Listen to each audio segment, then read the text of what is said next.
교문리교회 성도 여러분 반갑습니다. 4월 13일 목요일 새벽 기도에 오신 것을 환영합니다.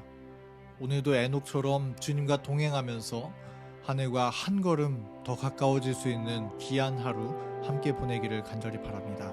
이제 기도하겠습니다. 하늘에 계신 하나님 아버지, 오늘 우리에게 새 생명을 허락하여 주신 주님의 은혜를 인하여 감사드립니다. 하나님께 생명 받았으니 그 생명 다시 주님께 돌려드리면서 주님의 이름을 높이는 귀한 하루 될 수 있도록 인도하여 주시옵소서. 또 오늘 새벽기도 말씀을 통하여 우리의 마음을 다시 한번 되돌아보며 살아계신 주님을 마음 가운데 모실 수 있도록 인도하여 주시옵소서. 예수님의 이름으로 기도드립니다. 아멘. 우리는 계속해서 시대의 소망 62장 시몬의 집에서 열린 잔치에 대한 말씀을 살펴보고 있습니다. 오늘은 많이 탕감받은 자가 많이 사랑한다라는 제목으로 말씀의 은혜를 나누고자 합니다. 오늘은 우리가 예수님을 잔치에 초청한 시몬에 대한 이야기를 좀 나누겠습니다. 시몬은 한때 문둥병자였던 사람이었습니다. 그러나 예수님께 은혜를 입고 고침을 받게 되었습니다. 그래서 시몬은 그때부터 예수님을 따라다니는 제자가 되었습니다. 시몬은 바리새인이었음에도 불구하고 주님을 존경했고 열심으로 주님을 섬겼습니다. 하루는 시몬이 잔치를 열고 주님을 초청했습니다. 그런데 그 잔치에서 마리아가 예수님께 나와 향유를 붓고 머리카락으로 발을 닦아드리는 그 모습을 보게 되었었는데, 그 모습을 보고 시몬은 화를 내기 시작했습니다. 여기에서 시몬이 화를 낸 이유가 무엇이었을까요? 첫 번째로 마리아가 분위기를 망쳤다고 생각했던 것도 있었을 것입니다. 그러나 그것보다 더 결정적이었던 것은 내가 믿는 예수님은 마리아 같은 죄인을 받아주어서는 안 된다고 생각했기 때문이었습니다. 마리아는 어떤 사람이었습니까? 성경은 그녀를 죄를 지은 한 여자라고 표현하고 있습니다. 마리아는 한때 7 귀신 들렸던 사람이었습니다. 그런데 예수님께서 그 7 귀신을 내쫓아 주셨습니다. 그리고 그 일을 통해 마리아는 주님께서 귀신을 내쫓아 주셨을 뿐만 아니라 그 귀신에게 문을 열어줬던 자신의 죄까지 용서해 주셨다는 그 죄사함의 은혜가 너무나 크고 감사해서 주님께 모든 것을 바치고자 하였습니다. 그러나 시몬의 눈에 보기에 그 여인은 여전히 용납할 수 없는 죄인처럼 보였습니다. 시몬의 바리새인적인 본성은 자극받았고 이제 마리아뿐만 아니라 그녀를 용납해 주시는 예수님에 대해서까지 못 참아 했던 것입니다. 그때 예수님께서 시몬을 따로 불러서 한 비유의 말씀을 전해 주셨습니다. 누가복음 7장 41절의 말씀입니다. 빚 주는 사람에게 빚진 자가 둘이 있어 하나는 500데나리온을 졌고 하나는 50데나리온을 졌는데 갚을 것이 없으므로 둘 다 탕감하여 주었으니 둘 중에 누가 그를 더 사랑하겠느냐. 예수님은 시몬을 책망하시기보다 스스로 자신의 상태를 깨닫기 바라는 마음으로 비유를 들어 말씀해 주셨습니다. 그리고 시몬은 스스로의 음성으로 내 생각에는 많이 탕감함을 받은 자니이다 라고 대답했습니다.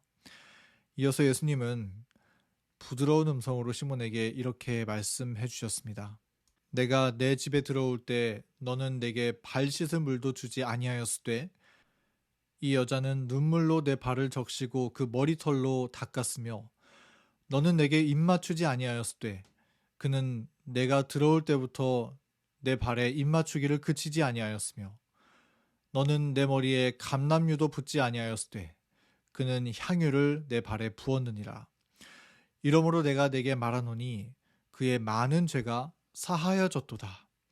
이는 그의 사랑함이 많음이라. 사함을 받은 일이 적은 자는 적게 사랑하느니라. 시몬은 이 이야기를 듣고 이것이 바로 자신과 마리아에 대한 이야기라는 사실을 깨닫게 되었습니다. 이제 시몬은 자기 자신의 상태를 올바로 보게 되었습니다. 나도 마리아처럼 똑같이 갚을 수 없는 죄를 탕감받은 사람인데 자신은 주님께 감사하지 않았음을 깨달았습니다. 주님께 구원받았으나 주님의 구원을 너무나 얄팍하고 값싸게 취급하고 있다는 사실을 깨닫게 되었습니다. 주님께 은혜 받았다 말하였으나 고작 주님을 잔치에 초대한 것으로 보답을 다했다고 생각했습니다. 주님께 감사드린다고 했으나 사실 하나도 감사하지 못했던 자신을 바라보게 되었습니다. 그리고 시몬이 그러한 자신의 상태를 깨달았을 때 죄인은 오히려 마리아가 아닌 나 자신이었다는 사실을 깨닫게 되었습니다. 마리아도 죄인이었고 시몬 자신도 죄인이었으나 마리아는 사함받은 죄인이었고 자신은 사함받지 못한 죄인이었음을 시몬은 이해하게 되었습니다. 시몬은 큰 충격을 받게 되었고 이제 마리아를 책망하던 교만을 내려놓고 회개하게 되었습니다. 사함을 받은 일이 적은 자는 적게 사랑하느니라. 성도 여러분, 이 말씀은 참 귀중한 교훈을 우리에게 전해주고 있습니다. 사함을 받은 일이 적을수록 주님을 적게 사랑합니다. 그러나 반면 사함을 받은 일이 많으면 많을수록 주님을 더욱 많이 사랑하게 되는 것입니다. 하나님의 은혜는 더 의로워 보이는 사람이 많은 은혜를 받은 것이 아니라 더 많이 사함받은 사람이 더 많은 은혜를 받은 것입니다. 하나님의 구원은 더 많이 죄가 없어 보이는 사람이 구원받는 것이 아니라 아무리 죄가 많을지라도 사함받는 사람이 구원을 받는 것입니다. 우리의 헌신도 마찬가지입니다. 하늘은 더 많은 양의 헌신을 드린 사람이 큰 헌신을 드렸다고 말하는 것이 아니라 비록 2렙돈을 드릴지라도 더 많이 사함받은 사람이 그 마음으로 드린 것이 큰 헌신을 드렸다고 평가하는 것입니다. 그래서 사도 바울도 로마서에서 죄가 더한 곳에 은혜가 넘쳤나니라고 말했습니다. 이 말씀은 우리의 죄가 아무리 크다 할지라도 오히려 주님은 더 큰 은혜를 베푸셔서 죄를 사해 주시는 분이라는 사실을 알려주는 말씀이죠. 성도 여러분, 우리는 주님 앞에 어떤 죄인으로 살고 있습니까? 많은 죄를 사함받은 죄인입니까? 아니면 적은 죄만을 사함받은 죄인입니까? 오늘 이 시간 주님의 십자가를 바라보고 우리의 상태 그대로를 면밀하게 바라보게 되기를 간절히 바랍니다. 추악한 죄를 사함받았음에도 불구하고 별로 죄짓지 않은 사람처럼 주님 앞에 서 있지는 않았는지, 주님 앞에 1만 달란트 빚을 탕감받았음에도 불구하고 불과 한 10만 원 정도만 탕감받은 사람처럼 살지는 않았는지, 제자 시몬처럼 주님의 은혜를 너무나 값싸게 취급하지는 않았는지 이 시간 되돌아보고 주님 앞에 나아가게 되기를 간절히 바랍니다. 그리고 주님 앞에 솔직하게 우리의 죄를 고백하고 주님의 구원을 함께 간구하며 나아가게 되기를 간절히 바랍니다. 그러면 우리 주님은 돌아온 탕자를 맞이하듯 너른 품으로 우리를 맞아주시고 주홍같이 붉은 죄일지라도 눈과 같이 희게 해주실 분이심을 믿습니다.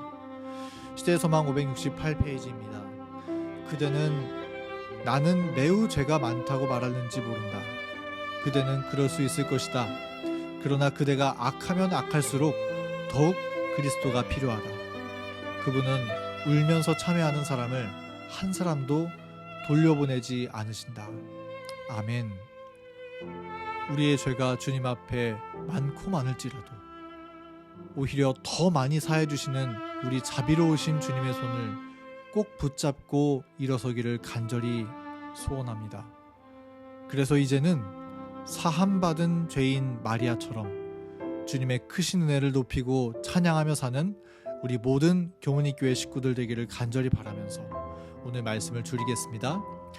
이제 기도하겠습니다. 하늘에 계신 하나님 아버지, 죄가 더한 곳에 더욱 넘치게 은혜를 부어주시는 주님의 사랑에 감사드립니다. 이 시간 우리의 마음을 십자가로 인도하여 주셔서 우리 죄의 진상을 바라보게 하시고 주님 은혜의 크심을 바라보게 하여 주셔서 주님의 사하심을 따라 온 마음을 다하여 주님 사랑하는 주님의 종 되게 하여 주시옵소서. 날마다 더 은혜를 더하여 주시고 날마다 더 주님께 사랑을 돌려드리는 사함받은 죄인의 삶 우리 모두 살 수 있도록 도와주시옵소서. 예수님의 이름으로 기도드립니다. 아멘. 오늘의 기도 제목을 말씀드리겠습니다. 첫 번째는 교회 환우들을 위해서 기도해 주시기 바랍니다. 두 번째는 교회 구도자들을 위해서 기도해 주시기 바랍니다. 세 번째는 개인의 기도 제목을 두고 기도하시기 바랍니다. 네 번째는 코로나 회복과 성도들의 건강을 위해서 기도해 주시고요. 다섯 번째는 강릉의 산불 피해로 인해서 고통받으시는 분들을 위해서 함께 기도해 주시기 바랍니다.